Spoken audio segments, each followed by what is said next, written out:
In this video, I'm going to be talking about trends about expats moving to France in 2025, 2026, and these are the things that I'm noticing as I talk to about 500 people per year. If I just count the one-to-one calls, the forum, the business registration, and the online courses, I talk about 500 expats, and that's what I'm noticing happening. So let me know below this video if you've noticed some of those trends or if you have noticed others. First one will be obvious, the others may not be so much. If you don't know me, I'm Valerie Aston, and I help expatriates prepare, create, and manage their first business in France. The first one is not a surprise, is the wave of American citizens moving to France in 2025. So 2024 wasn't so much of a change because the elections had taken place, but people were kind of waiting. In 2025, from March, we saw a huge peak as more and more decisions were being taken to more people saying, okay, that's it, I'm leaving, I'm ready to move. Some people were already planning to do so, and it was the natural way, but others decided to move much sooner than planned. So I would think that once we have the numbers for 2025, there will be a huge increase.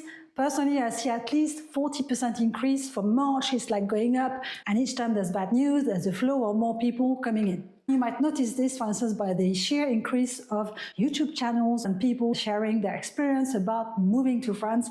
Every day I go on YouTube, there's somebody new. Every other customer I talk to is also planning to do a YouTube channel. So that's a major shift. Now, what about other nationalities? I would say British citizens are coming back to France. Once Brexit happened, quite a few people thought, well, no, that's it, it's just too hard, too much paperwork to be done, because they were used to be able to come over and start a new life quite easily. The sheer amount of work to be done for a visa, even if it's a visitor visa, many people were kind of deterred by it. But now, a few years later, people are saying, well, if that's the way it needs to be done in order to move, well, let's do it. Let's bite the bullet and do all the admin work. So there's more people coming from the UK with business projects. And the last one I'm also saying about shifting nationalities is people coming to France from Eastern Europe. Some people might have been in the past in the UK because there was a lot of work in tech and customer support. And because the UK is making it harder for them to actually settle down, have the nationality, or to have the family here on a stable way, they prefer to go somewhere else.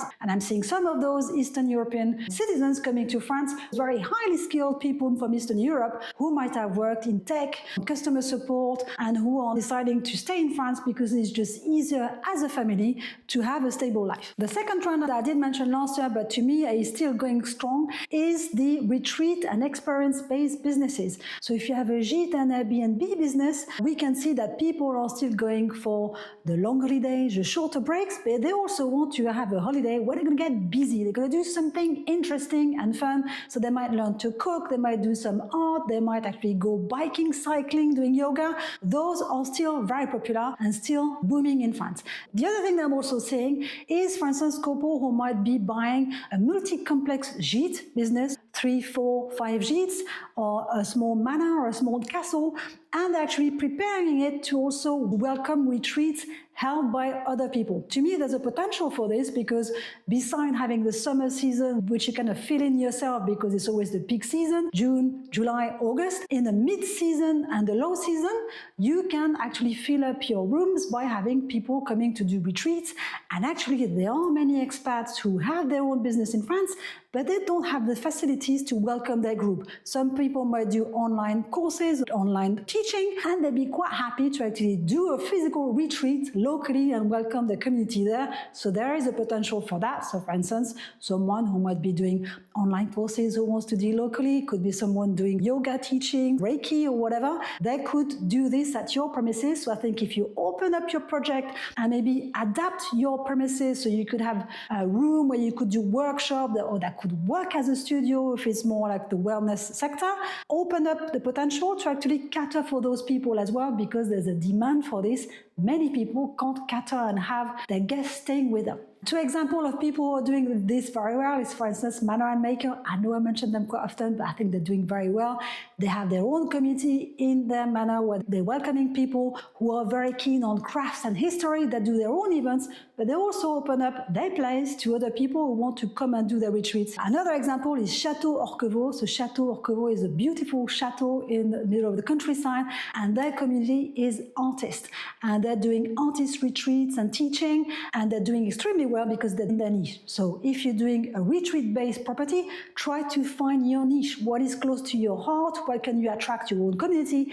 And then open it up to other people. The next one I'm going to be talking about is the Far West. C'est le Far West, c'est le bazar. In France, we say c'est le Far West is like a bit of a mess, c'est le bazar. Because there's this big increase of American citizens coming to France, we are seeing many people jumping on the bandwagon and providing their services for relocation services, admin services, and so on. And this is fine as long as they know enough and they're just not basing their experience on just their own, which is just too restrictive. So I know that often when we talk about online courses, we say as long as you're one step ahead of your customer, it's fine. But if it's you and actually the person just done their own visitor visa application or just rented the one place, they may not be experienced enough to actually manage complex situations. So my advice is make sure you still speak to immigration lawyers, accountant, business advisors to actually look at your full details because you might end up with bad surprises. What you want to check when you work with someone is how long have they been in business.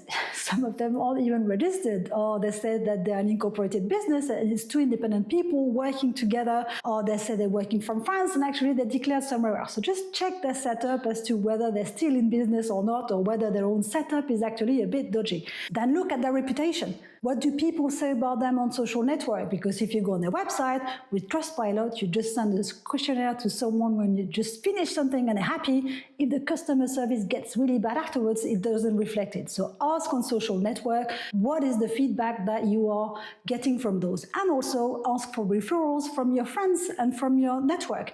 Who do people recommend working with? Who can you hear some good feedback from? Far West, from my point of view, is actually prices. The cost of living is more expensive in the US, so people are charging you US prices for services in France, which when you look around are much cheaper. So for instance, you might be charged 2,000 to 3,000 euros for a very simple long stay visitor visa, or someone might charge you 850 euros for micro-entrepreneur registration, or for opening a personal bank account, or for validating your visa with OFI. Those don't cost that much money, so watch out for prices, compare with different places. I'm also seeing some forum membership where for 850 euros you got support for a year, but actually when you look at the support, that's basically 2 hours call or checking 2 emails or 2 letters. So definitely overpriced for what it is. Check what is included. Some of them are charging highly prices because you think, I can't manage it. But you will notice that quickly after moving to France, you definitely feel more comfortable about those things. And even opening a bank account won't be that hard. And sometimes people are pushing you to do things that are not necessary for now. The main example for me on this one is the bank account. You don't need to open a bank account until you're in France. If you're a US citizen and you want to open a bank account, it's pretty much unfeasible to start with. Once you're here, you've got a rental contract, you've got a utility bill, you register your business, it'll be much smoother. So don't focus on the bank account, focus on what matters now to get to France, and just tell yourself, as you move to France, as you settle down, things will become more and more easy because you will understand what you're talking about and things will be much easier than you think. The next trend is about people moving all across France. About 1 or 2 years ago, whenever you were hearing about people moving to France, and especially Americans, it was Bordeaux, Paris, or it was Nice. Not for British people because they've been coming here for years, even Dutch and German, and for them, they know about Périgord, they know about Brittany, they know all those areas. But for Americans, people tended to be polarized in a couple of areas. Now, what I'm saying is more people doing their homework and actually planning 1 or 2 scouting trips to France over time, and actually go and visit the area that they feel the most attracted to. For instance, this week, I spoke to a British couple who lived in a different country for a few years, and they want to come to France. So they found an area in Charente-Maritime, and they decided to rent a mobile home for a month this winter to say, well, if we like it in the winter, we know we'll make it for the rest of the year, and they're going to check around which part of Charente-Maritime do they like the most. I spoke to another customer as well this week coming from the US. She came with her husband and she looked at Montpellier, she looked at Perpignan, she looked at Lyon, and Montpellier, her husband said, oh, I love this place, this is where I want to live, but for her it was too small. When they went to Lyon, that was the place. It was big enough, it was buoyant, there was loads of activity, so Lyon was the place where they're going to move. I definitely get excited when I hear people are moving to different places and that people are finding the one that fits their lifestyle. That's what you have to focus on. For me, the tips to actually help you find the right time is to actually ask yourself, which one fits my lifestyle? If you're into sport, if you're into art, if you're into food, sometimes are going to be matching these lifestyles more than others. Now, is there a specific bond with that town? So maybe you came to France when you were a student and you discovered that area. Maybe part of the members of your family in the past were in that area. That can help to actually bond with an area and feel like you belong. The next one is the potential for work. So for instance, depending when we're looking at different areas of France, there's different industries that might be of interest to you. So for instance, Lyon is more like pharmaceutical, industrial. If you go to Lille, it's more like e-commerce. If you go to the border to Switzerland, we might have a lot of NGOs because it's close to Switzerland where there's a lot of non-profit organization. If you go to Toulouse, it's more the aerospace. So different areas have a different pattern or sector that might attract you as well for work. And for some of you, the location will be more a question of opening up the territory. So for instance, people going to the northeast of France might also have some links with Belgium, Germany, Holland, or that facility to actually go to Northern Europe, easy for the link to the family or the link to their history. And the last one I'm noticing in 2025, going in 2026,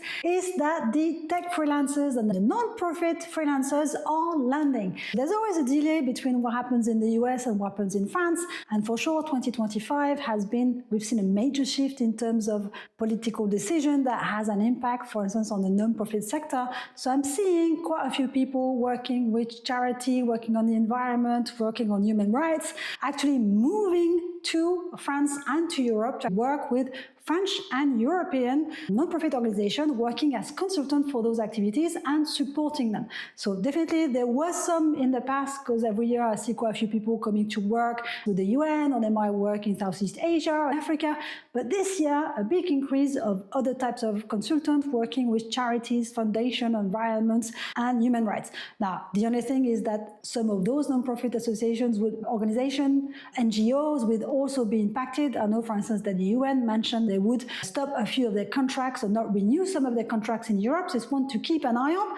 But definitely a lot of non-profit consultants with high experience moving to France, coming over with existing work that they're going to keep working on here and then develop potential in Europe for the charities and foundations that they're working with. And the other one is tech consultants. So a few years ago, President Macron launched a program called France 2030, which was to actually push on the French tech and the tech companies and the sector and try to invest funds in them. And I'm saying quite a few IT tech consultants, AI consultants, UX designers coming over to Europe. So they've had high experience in the US and they are coming in France to actually support the French tech and support companies who might be in France and want to work in the US and internationally. So they're bringing over some of their contracts. When they land, they already have work with the US companies, but they're also reaching out to the French tech companies and try to develop their local market by supporting the companies who want to develop themselves internationally. Two trends, non-profit and the tech consultant who are coming over. So these were the 5 trends that I'm seeing in 2025, going in 2026. Let me know in the comments below whether you have noticed some of those trends or whether you don't agree at all. I'm quite happy to hear your comments. You might want to watch this next video, which is more about trends that I'm noticing happening in France as a French citizen about our life culture and the French lifestyle.